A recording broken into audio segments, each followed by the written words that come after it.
Bismillahirrahmanirrahim. Assalamualaikum warahmatullahi wabarakatuh.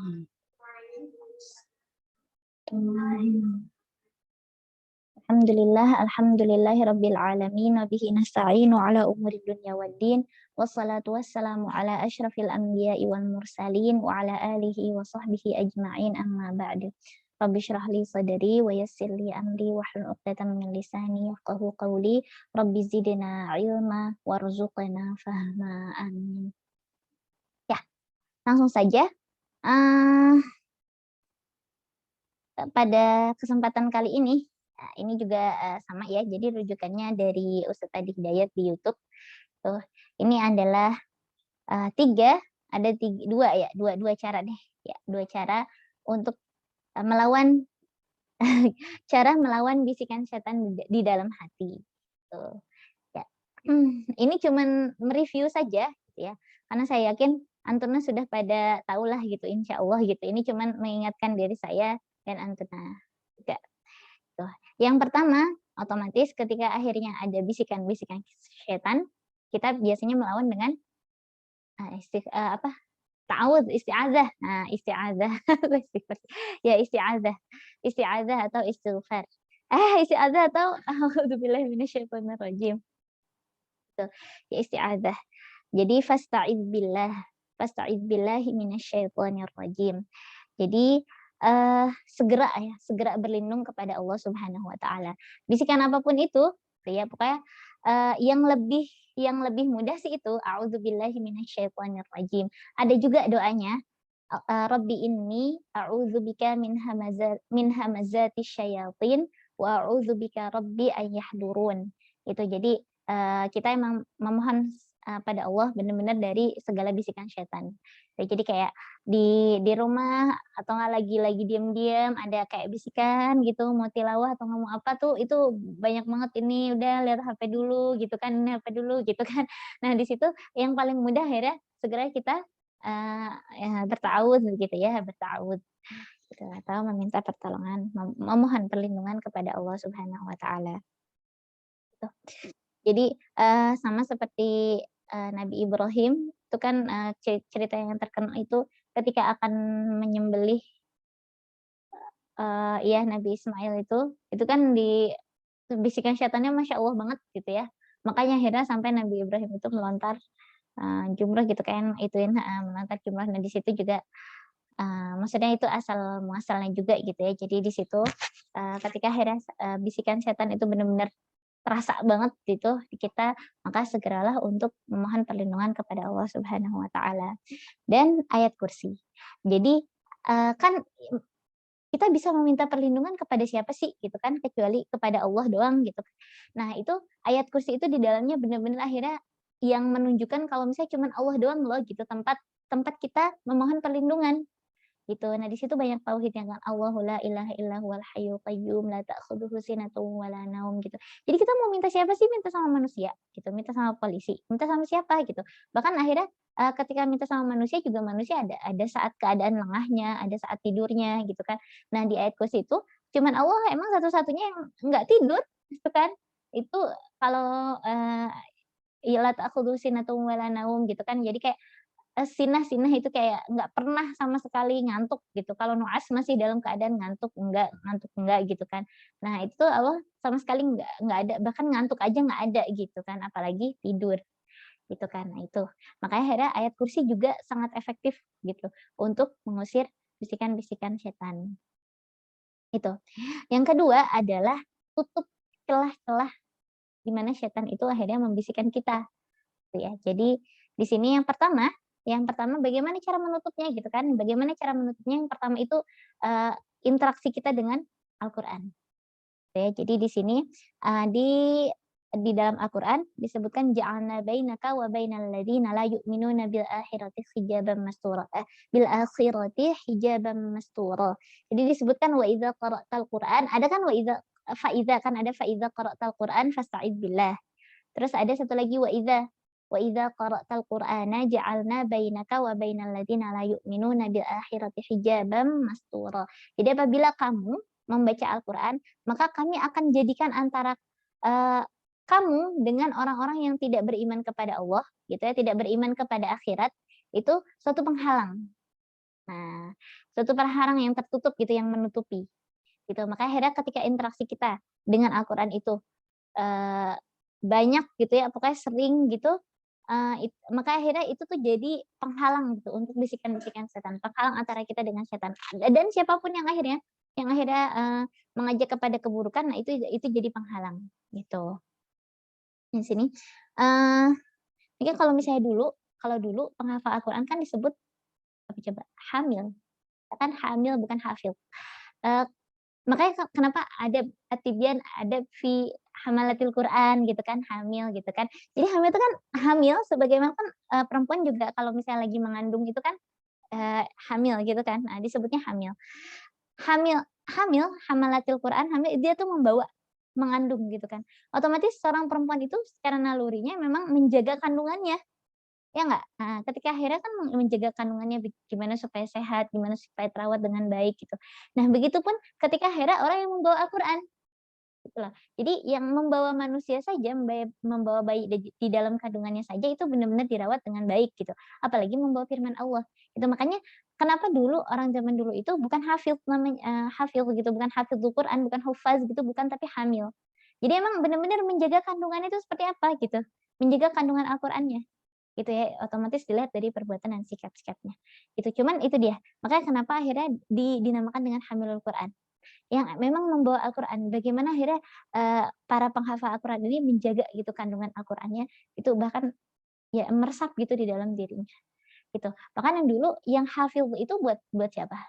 Buat penghafal hadis. Hafil hafil ada julukan yang hafil, al-hafil, berarti dia beliau berarti, ulama tersebut udah menghafal banyak berapa hadis, kayak gitu. Nah, di dalam Al-Qur'an juga disebutkan ada 3 macam penghafal Al-Qur'an. Yang pertama zalimun li nafsihi. Zalimun li nafsihi itu adalah orang yang zalim untuk dirinya sendiri. Jadi, otomatis menghafal Quran tapi tidak, eee, maksudnya tidak berpengaruh gitu ya terhadap dirinya sendiri, makanya dia zalim terhadap dirinya sendiri. Terus yang kedua adalah muktasid. Muktasid orang yang saleh tapi cuman buat dirinya doang, gitu, itu muktasid. Yang mana, nggak bisa ngajakin orang gitu, yang orang muktasid gitu ya. Atau kayak baru berinisiatif gitu lah ya, muktasid itu baru meniatkan gitu, jadi belum belum bisa mengajak orang gitu, baru untuk dirinya sendiri.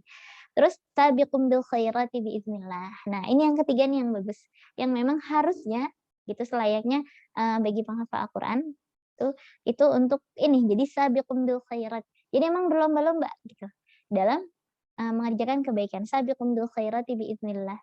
Jadi emang dia duluan gitu yang mengerjakan kebaikan gitu.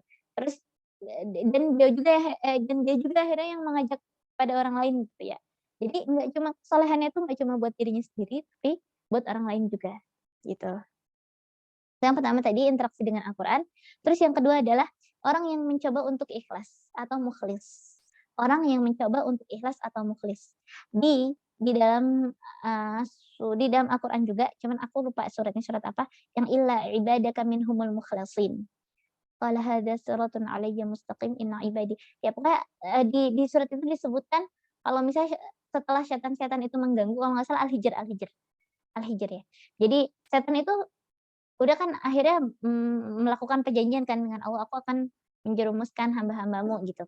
Nah setelah itu disebutkan di bawahnya kecuali, "Illa ibadaka minhumul mukhlasin." Kecuali, hamba-hambamu yang memang mukhlas. Mukhlas itu beda dengan mukhlis. Kalau mukhlis orang yang ikhlas. Kalau misalnya mukhlas orang yang diberi keikhlasan. Ya, orang yang diberi keikhlasan oleh Allah, maka dia bukannya nggak digoda tapi nggak ada celah. Maksudnya dia untuk nggak bisa digoda dengan apa-apa lagi, nggak mempan gitu. Maksudnya setan tuh udah goda terus tapi akhirnya dia nggak mempan oleh orang-orang yang, mukhlas itu tadi, gitu ya. Dan gimana caranya jadi orang yang mukhlas? Orang yang mukhlas itu orang yang mendapat keikhlasan, yang memang Allah anugerahi keikhlasan di dalam dirinya, gitu. Maka orang tersebut harus mencoba dulu meraih keikhlasan gitu. Ya, jadi orang tersebut harus latihan gimana caranya untuk ikhlas. Jadi harus jadi orang mukhlis dulu. Mukhlis, orang yang berlatih, gitu. Orang yang berlatih untuk untuk berusaha untuk dapetin ikhlas gitu. Nah, nanti ketika kita sudah berusaha maka Allah semoga gitu ya, semoga Allah menganugerahkan keikhlasan itu gitu kepada dirinya, gitu. Itu gimana cara kita untuk berlatih menjadi orang yang mukhlis? Rajin beribadah, itu dia. Rajin beribadah, perbaiki niat, otomatis kan emang mukhlis itu orang yang ikhlas gitu ya, sebagaimana yang kita tahu ikhlas, bagaimana gitu. Nah itu, rajin beribadah di situ, yang memang benar-benar ikhlas karena Allah. Terus yang ketiga, itu adalah zikir. Jadi tadi untuk menghalangi atau menutup celah-celah, syaitan itu, yang ketiga adalah zikir. Ini wa aqimis sholata li dzikri, terus alladzina yadhkurunallaha qiyaman wa qu'udan wa 'ala junubihim. Nah di sini pokoknya banyak, Allah sebutkan dalil-dalil di dalam Al-Qur'an yang memang, disebutkan menyuruh kita untuk berzikir kepada Allah gitu atau untuk mengingat Allah, gitu. Jadi terus aja zikir gitu, maksudnya nggak cuma setelah sholat, kan kalau setelah sholat juga ada dalilnya, aqimis sholata lidzikri gitu kan, itu juga ada dalilnya, itu. Tapi memang kita dianjurkan untuk itu tadi, alladzina yadhkurunallaha qiyama, gitu, dalam keadaan berdiri, dalam keadaan wa qu'udan, dan dalam keadaan duduk, wa 'ala junubihim, dan dalam keadaan berbaring gitu ya, itu terus aja zikir. Zikir banyak banyak banget gitu, terutama ketika akhirnya kita murojaah Al-Qur'an pun, tilawah Al-Qur'an gitu ya, pokoknya berinteraksi dengan Al-Qur'an pun itu zikir juga gitu, bahkan zikir yang paling baik gitu ya. Tuh, jadi terus begitu sampai setan tidak menemukan celah yang kosong gitu pada diri kita untuk, dibisiki atau apapun itu, gitu ya. Tuh, eee, ya, tambahannya adalah sebenarnya kan ada 9 jenis setan yang mengganggu. Ada 9 jenis setan yang mengganggu, termasuk kalau misalnya kayak kita. Ini banyak banget, 9 mungkin antumnya bisa bisa lihat di buku, ada buku kayak Talbis Iblis gitu ya. Jadi, bagaimana akhirnya kita mengetahui tipu daya setan, gitu. Termasuk juga ada setan di dalam rumah namanya Dasim. Terus ada juga setan di pasar, itu. Terus ada juga setan, yang memang, itunya ketika kita mau sholat gitu atau ketika setelah wudu gitu, itu tuh ada juga gitu, namanya setelah wudu tuh namanya walhan. Ya, ada setan rumah Dasim. Makanya, eee, zikirnya apa coba ketika akhirnya kita masuk rumah? Salam, "Assalamualaikum," itu zikirnya, gitu ya. Maka ketika akhirnya kita masuk rumah, kita mengucapkan salam, bahkan ketika akhirnya kita sendiri, maka kenapa kalau misalnya nggak ada orang di rumah pun tetap aja kita harus mengucapkan salam. Karena sebenarnya ada setan rumahnya gitu kan, ada setan rumahnya, namanya Dasim. Nah, ketika akhirnya kita mengucapkan salam di dalam sebuah hadis, "Assalamualaikum," maka setan yang ada di dalam rumah tuh bilang ke temennya. Misal kita dari mana, dari mall misalnya nih, dari mall atau kan dari pasar gitu ya. Dan kadang-kadang kan ada aja setan yang akhirnya ikut, gitu. Nah ketika ketika kita bilang assalamualaikum, kita mengucapkan salam, maka setan yang ada di dalam rumah bilang kepada temannya, atau kepada teman yang tadi kita yang dibawa gitu ya, nggak sengaja kebawa gitu, itu maka kita nggak punya tempat nih untuk bermalam di sini gitu, untuk tinggal di sini gitu. Karena tadi penghuninya sudah mengucapkan assalamualaikum. Bahkan Ustaz Adi menganjurkan untuk kayak setiap kali masuk kamar tuh juga, setiap kali masuk kamar juga assalamualaikum gitu. Bahkan juga kayak kalau misalnya emang kita kan nggak bisa ya dalam keadaan kayak 24 jam berzikir gitu, mungkin kita bisa kayak menggunakan, murotal gitu, murotal.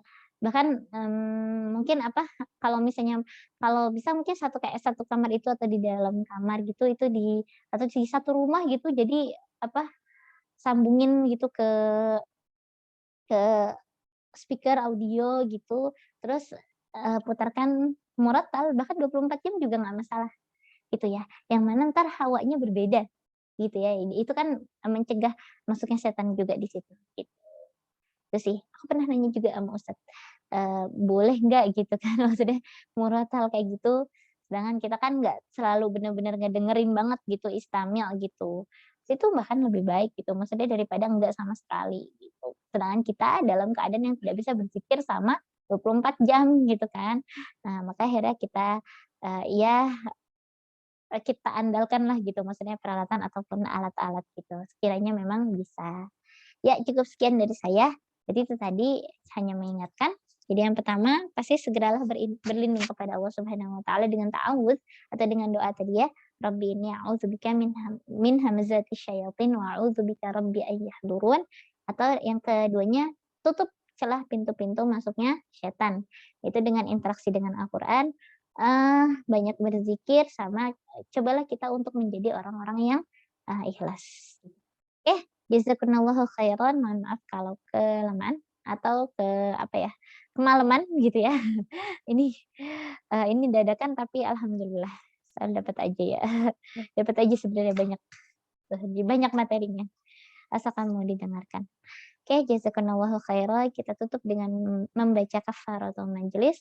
Subhanakallahumma wa bihamdik asyhadu an la ilaha illa ant astaghfiruka wa atubu ilaik.